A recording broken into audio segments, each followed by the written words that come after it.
बिस्मिल्लाहिर्रहमानिर्रहीम। अस्सलाम वालेकुम। इजराइल एक तरफ बड़े स्ट्राइक की तैयारी कर रहा है, दूसरी जानिब उसने बड़ा ही हैरान कुन और अजीबो गरीब इंकशाफ किया है। बैरूत में एक स्ट्राइक हुआ है जो गालिबन कल हुआ है, और ये स्ट्राइक बहुत ज़्यादा ख़तरनाक था। ये तब स्ट्राइक हुआ है जब इजराइल के फौजियों को हिजबुल्लाह और लिबनान की जानिब से सख्त मुज़ाहमत का सामना करना पड़ा। उनके कमांडोस मारे जा रहे। हुआ ये है कि इन्होंने ऐलान किया है कि हमने हिजबुल्लाह के जो नए लीडर थे, जिन्होंने रिसेंटली हिजबुल्लाह के बाद ऐलान किया था, हाशिम सफीउद्दीन, उनको मार दिया है बैरूत स्ट्राइक के अंदर। और इसके साथ साथ उन्होंने ऐलान किया है कि हमने ईरान का आर्मी चीफ इस्माइल कानी को भी मार दिया है। अब आप ये सोचें, ये अब तक की सबसे बड़ी डेवलपमेंट होगी। इसके बाद दुनिया की कोई जंग का बटन जो नहीं दबा वो भी दब जाएगा। हिजबुल्लाह का मामला तो चले अजीबो गरीब है, समझ आ रही है। और हिजबुल्लाह ने पहली दफा कंफर्म किया है कि हमारा पिछले 2 दिन से राब्ता नहीं है हमारे नए हिजबुल्लाह के लीडर हाशिम सफीउद्दीन से। और इस सूरत हाल में जहां तक बात है, ये आप मनाजिर देखिए इस्माइल कानी के, ये चंद दिन पहले के मनाजिर हैं जब ईरान की आर्मी चीफ हैं, ये बाकायदा आर्मी चीफ हैं।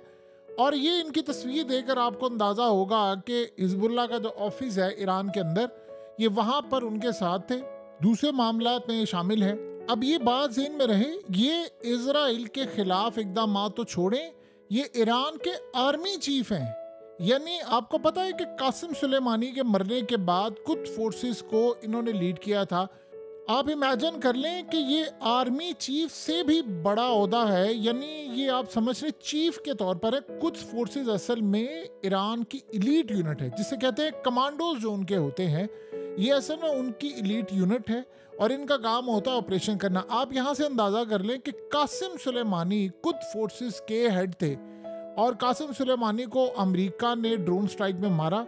और इस सूरत हाल के अंदर इस वक्त जो सबसे बड़ी डेवलपमेंट ये आ रही है कि इनको गालिबन इजराइल ने कहा कि हमने मार दिया है। ये आप समझे आर्मी चीफ से भी ऊपर की चीज़ है, क्योंकि जो उनकी खास तौर पर ये सारे कोई आर्मी चीफ का वहाँ पर होता इस तरह का नहीं होता कि जो उसी ने सारे मामला संभाले, वहाँ सिविलियन सारे संभालते हैं। अब सबसे बड़ा मामला ये हुआ है कि क्या उनके चीफ को मार दिया गया है, फौज के चीफ को मार दिया गया है, यानी उनकी कुछ फोर्स के चीफ को मार दिया गया। ये इतनी बड़ी डेवलपमेंट होगी कि जिसके बाद कोई था नहीं। लेकिन अजीब सिलसिला है कि इजराइल के तमाम जो मीडिया आउटलेट्स हैं, उनके करीबी हैं इंटरनेशनल मीडिया पर, वो कह रहे हैं जी मार दिया। वो कह रहे हैं कि बैरूत स्ट्राइक के अंदर इनको भी मार दिया गया है।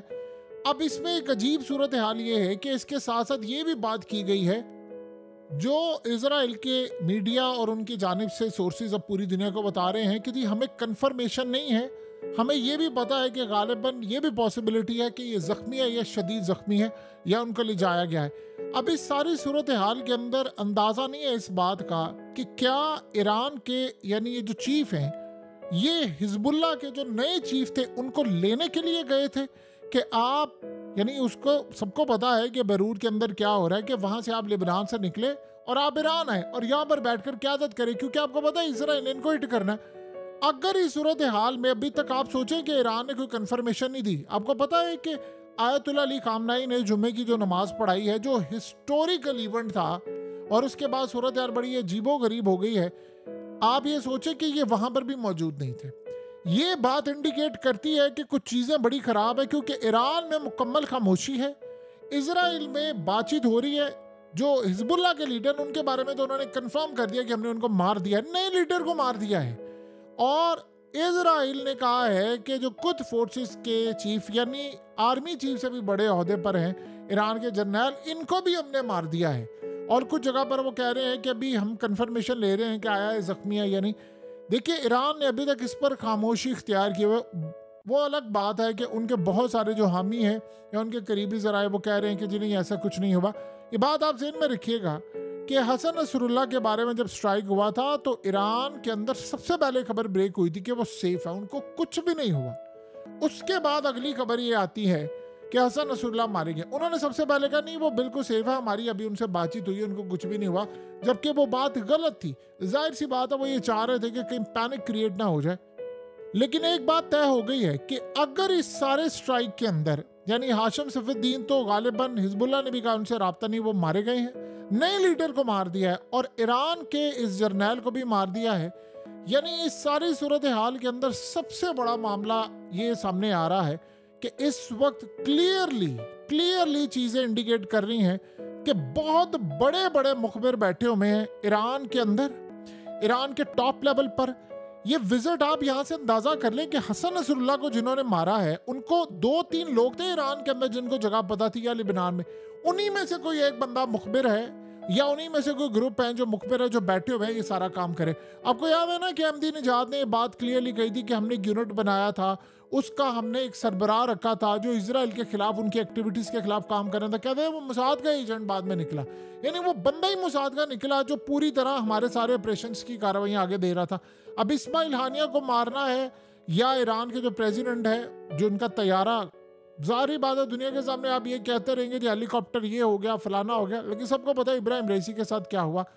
इस सारे मामले में एक चीज अब बड़ी क्लियर हो गई है कि आयतुल्लाह अली खामनाई की जो जिंदगी है वो जाहिर सी बात है ईरान के जर्नैलों ने उनको सिक्योरिटी देनी है, तो जिन्होंने अगर इनको मरवाया है या ये जख्मी भी अगर हुए हैं, तो आप ये सोचिए अगर आप लट से कह देते हैं कि जी जख्मी भी हुए, तब भी ये मुखबरी हुई है इजराइल को और अंदर से बैठे लोगों ने किया, और ये इतना बड़ा अलार्मिंग साइन है, इतना बड़ा अलार्मिंग साइन है कि आयतुल्लाह अली खामनाई जो इस वक्त मेन टारगेट है, ये आप ज़हन में रखिएगा। जब से उन्होंने जुमे की नमाज पढ़ाई है उसके बाद से आप देखें कि लिबनान के अंदर इन्होंने तकरीबन अगर हम गौर से देखें तो इतनी हलचल मचा दी है कि इसराइल के एक जगह पर 80 के करीब वो कह रहे कमांडोज मारे गए, फिर 20 के करीब मारे गए हैं।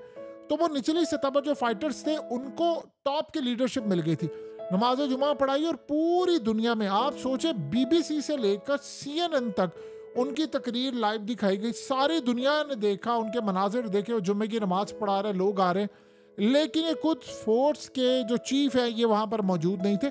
अब ये अलार्मिंग सिचुएशन है कि अगर वो यहाँ तक पहुँच सकते हैं तो फिर ये बात ज़हन में रखिएगा कि उन्होंने आयतुल्लाह अली खामनाई की ज़िंदगी इस वक्त शदीद खतरे में है, क्योंकि ये बात बच्चे को मालूम हो चुकी है कि इसराइल पर स्ट्राइक करने वाले एक शख्सियत, 2 लोग थे पहले, यानी एक आयतुल्लाह अली खामनाई थे और फिर एक उनके राइट हैंड इब्राहिम रईसी, उनमें से इब्राहिम रईसी को मार दिया। एक उनमें से रह गया है और वो है आयतुल्लाह अली खामनाई, और वही उन्होंने सबसे ज्यादा इस वक्त चार्ज लिया है। ये आपको इस वक्त जितना मर्जी कह लें कि जी हमने स्ट्राइक किया इजराइल पर, हम चार्ज ले रहे हैं, हम फलाना ले रहे हैं, क्रेडिट ले रहे हैं। अब तो ईरान के प्रेसिडेंट भी खुलकर बात कर रहे हैं ना कि अगर इजराइल ने ये किया तो वो कर देंगे। जब एक दफा हमला हो जाता फिर सारे क्रेडिट लेने के लिए आते। कामयाबी का याद रखिएगा सारे बाप बनते हैं, नाकामी का कोई बाप नहीं होता। अगर चीजें गलत चले जाती हैं, खुदा ना खास्ता अगर ये ऐसा मामला होता कि भाई चीजें खराब हो जाती, तो सारे का सारा ब्लेम आप याद रखिएगा कहीं ना कहीं आयतुल्लाह अली खामनाई के ऊपर, इन्होंने इमाम के ऊपर डाल देना था।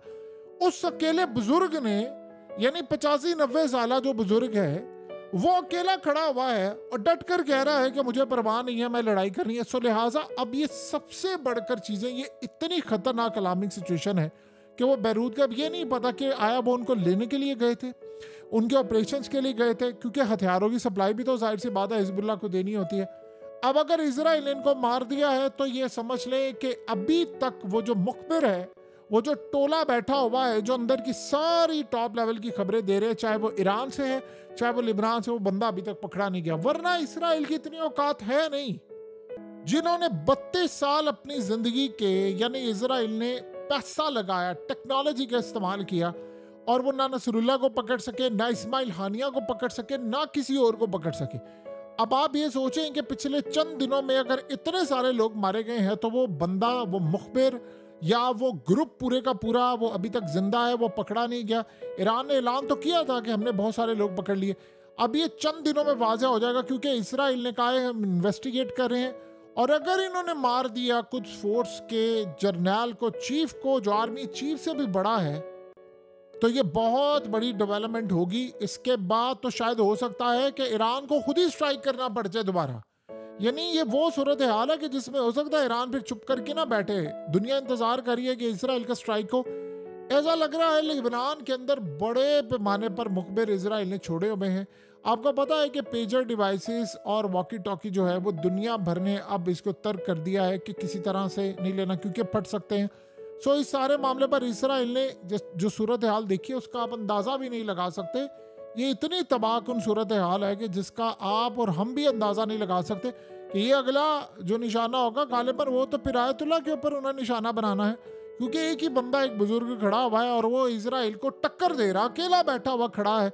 और ये बात ज़हन में रखिएगा, ऐसा ना हो कि हमें इमाम आयतुल्लाह यानी इनके बारे में कोई खबर सुनने को मिले, अगर इनको कुछ हो जाता है ये झटका तो खैर बर्दाश्त नहीं कर पाएगी पूरा यानी इस्लामिक कंट्रीज, लेकिन याद रहे जो ईरान की नई लीडरशिप है उन्होंने इसका बदला नहीं लेना, ये आप ज़हन में रख लीजिएगा। सो लिहाजा अंदर के मुखबिर अभी तक काम कर रहे हैं।